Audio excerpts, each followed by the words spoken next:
Hi friends, అందరికీ నమస్తే అండి. Welcome to my channel Deepthi foods.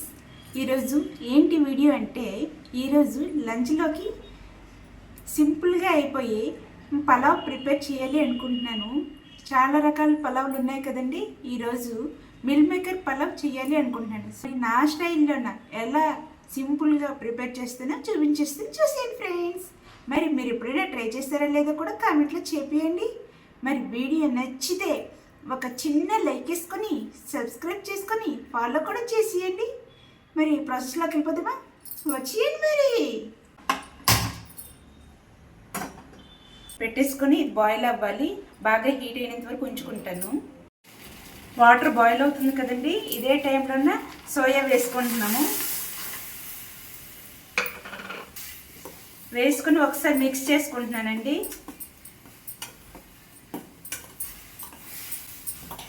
Hot వాటర్లో వేసుకుంటే సరిపోతుంది, లేదు అంటే ఇలా తెల్లేంత వరకు ఉంచుకొని ఆఫ్ చేసేసిన చాలండి. ఇప్పుడు ఇది మెత్తగా అవ్వాలి. ఇవి హాట్ వాటర్లోనే బాగా సాఫ్ట్గా మెత్తగా అయినంత వరకు ఉంచుకోవాలి. ఒక కుక్కర్ తీసుకున్నానండి. ఇప్పుడు నేను సోయా పలావ్ని కుక్కర్లో చేయాలి అనుకుంటున్నానండి. అందుకని ఒక కుక్కర్ తీసుకున్నాను. ఇది హీట్ ఎక్కాలి. ఇది హీట్ ఎక్కింది కదండి. ఇప్పుడు ఇదే టైంలోన ఆయిల్ వేసుకుంటున్నాను. మీ దగ్గర గీ కానీ ఆయిల్ కానీ ఏదైనా వేసుకోవచ్చు. నేను ఆయిల్తోనే ప్రిపేర్ చేస్తున్నాను. నేను సింపుల్గా ఈజీగా ప్రిపేర్ చేస్తున్నాను కదండి. అప్పటికప్పుడు చేసుకునే రెసిపీ కదా అని ఇంట్లో ఉన్న వాటితోనే ప్రిపేర్ చేస్తున్నాను. రైస్ కూడా నార్మల్ రైస్తోనే ప్రిపేర్ చేస్తున్నాను, మనం వండుకునే రైస్తోనే. అందుకని నేను ఆయిల్ హీట్ ఎక్కింది. ఇప్పుడు అందులోకి యాలకులు, లవంగాలు, దాల్చిన చెక్క, అనాస పువ్వు వేసాను. వాటితో పాటు జీలకర్ర, జీడిపప్పు కూడా వేసానండి. మొదటికి వేసుకోవాలి. అవి హీట్ ఎక్కాయి కదండి, చిట్పట్లు ఆడుతున్నాయి.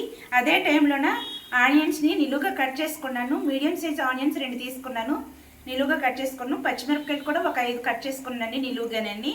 తర్వాత కరివేపాకు, ఇవన్నీ కలిపి ఒకసారి వేసుకుంటున్నాను.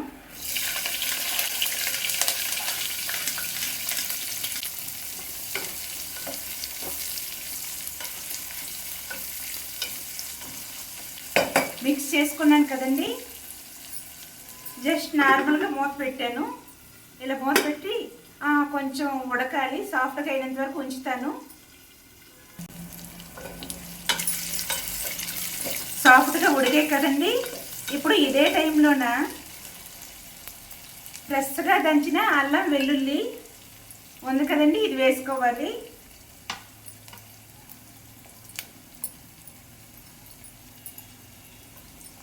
వేసుకొని పచ్చివాసన పోయినంత వరకు మిక్స్ చేసుకోవాలండి. ఇలా పలావులకి, బిర్యానీలకి అయితే మాత్రం ఫ్రెష్గా దంచుకొని వేసుకుంటే మాత్రం ఫ్లేవర్ అయితే మాత్రం చాలా బాగా వస్తుంది. ఒక్క 2 మినిట్స్ పాటు ఇలానే బాగా మగ్గినంత వరకు ఉంచుకుంటాను. ఇప్పుడే టమాటీలు 3 మీడియం సైజువి కట్ చేసుకున్నానండి. కట్ చేసి ఒక పక్కన పెట్టేశాను.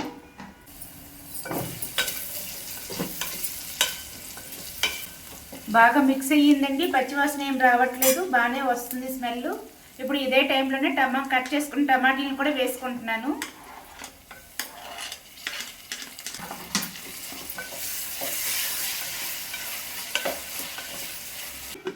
మిక్స్ చేసి 1 మినిట్ పాటు బాగా కొంచెంగా సాఫ్ట్ అయినంత వరకు ఉంచుతానండి. కొంచెంగా సాఫ్ట్ అయ్యాయి.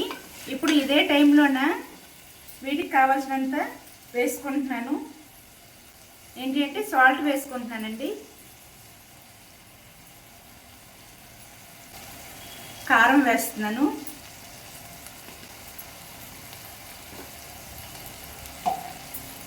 మసాలా పౌడర్ వేసానండి.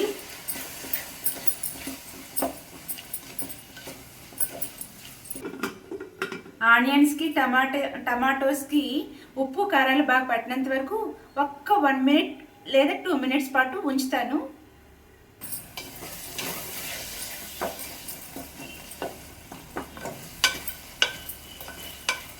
బాగా దగ్గరగా అయ్యింది. టమాటోస్ అయితే బాగా మిక్స్ అయిపోయిందండి. ఇప్పుడు ఇదే టైంలోనే మిల్ మేకర్ని వాటర్ పిండుకొని వేసుకోవాలి.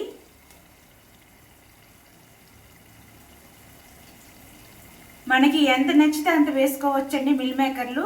నేను ఎక్కువ క్వాంటిటీలోన పలావ్ ప్రిపేర్ చేయట్లేదు, కొంచెం కానీ ప్రిపేర్ చేస్తున్నాను. అందుకనేసి మీకు నచ్చితే ఎక్కువ వేసుకోండి, లేదు అంటే కొంచెం వేసుకోండి. నేనైతే ఈ గ్లాస్న్నర రైస్కి ఈ క్వాంటిటీలోన మిల్ మేకర్ తీసుకున్నాను. ఈ కప్పుతో తీసుకున్నాను కదండి, సరిపోతుంది గ్లాసున్నరకి. వేసుకున్నాను కదా, మిక్స్ చేసుకుంటున్నాను. మిల్ మేకర్కి ఉప్పు కారాలు బాగా పట్టాలి కదా, అందుకే అన్ని ఉప్పు కారాలు అన్నీ వేసిన తర్వాత మిల్ మేకర్ వేసి ఒకసారి బాగా మిక్స్ చేసుకున్నాను. టమాటీలు ఆనియన్స్ అయితే మాత్రం బాగా మగ్గిపోయి, ఇప్పుడు ఇదే టైంలోన మిల్ మేకర్ కూడా కొంచెం సాఫ్ట్గా ఉడుకుతుంది. మూత పెట్టి ఒక 2 మినిట్స్ పాటు మగ్గనిస్తున్నాను. 2 మినిట్స్ పాటు మగ్గిన తర్వాత ఈ విధంగా దగ్గరగా ప్రిపేర్ అయింది. చూస్తుంటేనే నోరూరుతుందండి. చాలా కలర్ఫుల్గా, చాలా యమ్మీగా వచ్చింది. చాలా చాలా బాగుంది. ఇదే టైంలోనే కొంచెంగా పెరుగు వేసుకుంటున్నాను. ఒకసారి మిక్స్ చేసుకోవాలి. అది కూడా లో ఫ్లేమ్లో పెట్టుకొని మిక్స్ చేయాలండి. వేసుకున్నప్పుడు కూడా లో ఫ్లేమ్లోనే వేసుకోవాలి, ఎందుకంటే విరిగిపోతుంది లేదంటే పెరుగు. పలావ్లో కానీ బిర్యానీలోకైనా పెరుగు వేసుకుంటే మాత్రం లో ఫ్లేమ్లో పెట్టుకొని వేసుకోవాలి. నేను ఆల్రెడీ లో ఫ్లేమ్లోనే ఉంది.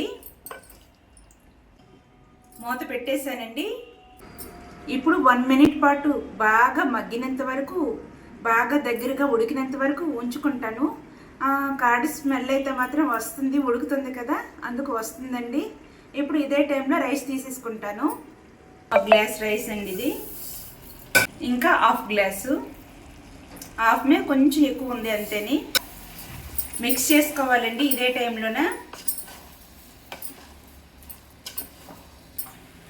ఈ గ్లాస్తో పావుతకు 2 గ్లాసులు బియ్యం రైస్ వేసుకున్నాం కదండి. ఇప్పుడు గ్లాస్కి 2 గ్లాసులు చొప్పున వాటర్ యాడ్ చేస్తున్నాను.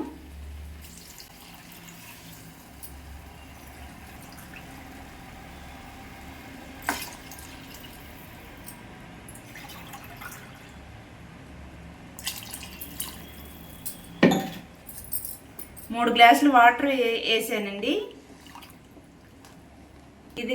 ఇదే టైంలోన కట్ చేసుకున్న కొత్తిమీర కానీ పుదీనా కానీ ఉంటే వేసుకోండి. నేను పుదీనా మాత్రమే వేస్తాను, కొత్తిమీర లేదు నా దగ్గర.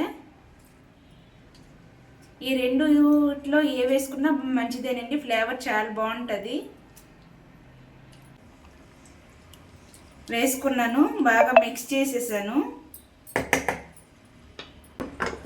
బెల్ట్ పెట్టేసి కుక్కర్ విజిల్ కూడా పెట్టేస్తానండి. హై ఫ్లేమ్లో పెట్టాను. ఇప్పుడు లాంగ్ విజిల్ అయితే 2 వచ్చినంత వరకు ఉంచుతాను. అదే షార్ట్ విజిల్ అయితే మాత్రం 3 వచ్చినంత వరకు ఉంచుతానండి.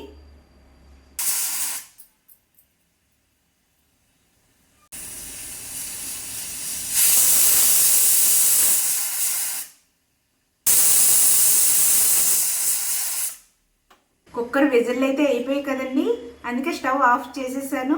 ఇప్పుడు కుక్కరు ఆవిరిపోయి లిడ్ ఓపెన్ చేశాక చూపిస్తానండి ఎలా వచ్చింది ఏంటి. కుక్కరు ఆవిరైతే పోయిందండి. ఇప్పుడు విజిల్ తీసి కుక్కర్ లిడ్ తీసి ఎలా వచ్చింది ఏంటి అనేది కూడా చూపిస్తాను. చూసేయండి ఫ్రెండ్స్. చూసారా, రైస్ అయితే మాత్రం చాలా మెత్తగా ఉడికింది కదండి. దాంతోపాటు మిల్ మేకర్ కూడా చాలా సాఫ్ట్గా ఉడికింది. చాలా కలర్ఫుల్గా కనిపిస్తుంది. చాలా చాలా బాగుంది, చాలా బాగుందండి. చూస్తుంటేనే నోరు ఊరుతుంది, అంత కలర్ఫుల్గా కనిపిస్తుంది. విజిల్ అయితే లాంగ్ విజిల్ రాలేదు కదండి, షార్ట్ చిన్న చిన్న విజిల్ వచ్చాయి కదా, అందుకని నేను 4 విజిల్ అయితే మాత్రం ఉంచాను.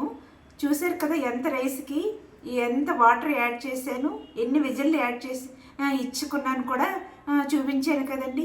ఈ ప్రాసెస్లో మీరు ట్రై చేస్తే మాత్రం సింపుల్గా అప్పటికప్పుడు ఏం లేకపోయినా మిల్ మేకర్ మాత్రం ఉంటే ఇలా పలావ్ ప్రిపేర్ చేసుకోండి. చాలా చాలా టేస్టీగా వస్తుంది. మీరు ఎప్పుడైనా ట్రై చేసినట్టయితే కామెంట్లో చెప్పండి. ఇంతేనండి వీడియో. Bye bye.